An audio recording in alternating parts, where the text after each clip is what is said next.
The Wee Free Men. Tiffany Aching is a 9-year-old girl who literally sees things differently from others. While playing by the river near her home, she sees two tiny blue, kilted men who warn her of a green hide in the water. Suddenly a vile green monster, Jenny Greenteeth, appears in the water. Using her brother Wentworth as bait, Tiffany ambushes the beast and cracks it with a frying pan, while Wentworth is completely unfazed, as he is unable to see either the little man or the monster.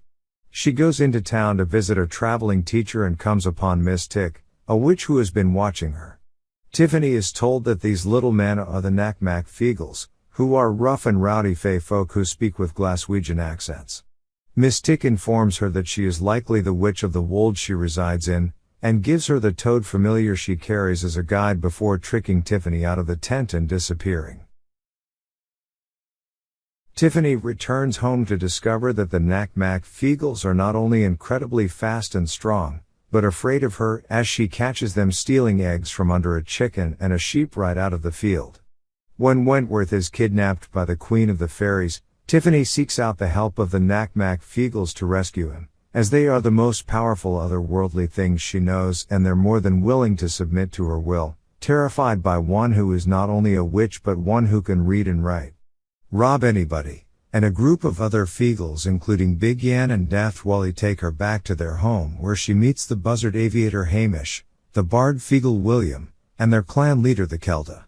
Tiffany is told that her brother has been taken by the Queen to her domain in Fairyland, and not only must she take the Feagles to go rescue him, but she must also take up the reins as Kelda, as the current one is about to die.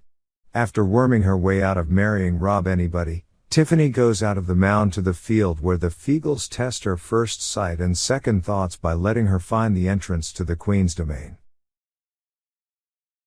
Once in, Tiffany and the Feagles face several large wolves who the Feagles handily clobber, and several dream-causing blob people called dromes. Going through drome-caused dreams, she finds Roland, the son of the Baron of her homeland. Tiffany and Roland go through several dreams and the normal dreamscape to eventually find a dream with both Wentworth and the Queen in it. Tiffany narrowly escapes defeat at the hands of the Queen's dream minions by having Roland release the Feagles from their trapping in a large walnut, and they escape from that dream into one of Tiffany's imagining. Once in that dream, the Feagles and Wentworth are presumed to have perished at the hands of the Queen's trickery, and Tiffany escapes with Roland's unconscious body out back into the dreamscape, heading for the exit, full of regret that she couldn't save her friends. The Queen mocks her inability to save them and her insecurities, but Tiffany reconnects with her homeland's heritage to gain the strength to defeat the Queen at her own game of dreams in the darkest hour. The Feagles who she later meets back up with reveal that the trap the Queen had set wasn't nearly enough to stop the Feagles, and that they and Wentworth are both fine. Tiffany, Roland, Wentworth and the Feagles all return to their homeland, where the Baron mistakenly gives his son all of the credit for saving them, which Tiffany ends up being okay with. Another large influence on the narrative of the story and development of Tiffany's character is her Granny Aching, a hard-working, silent, and knowledgeable shepherd. She was the book's definition of a witch. Stories and memories of her are mentioned here and there in the book, and her memory helps Tiffany defeat the Queen at the end.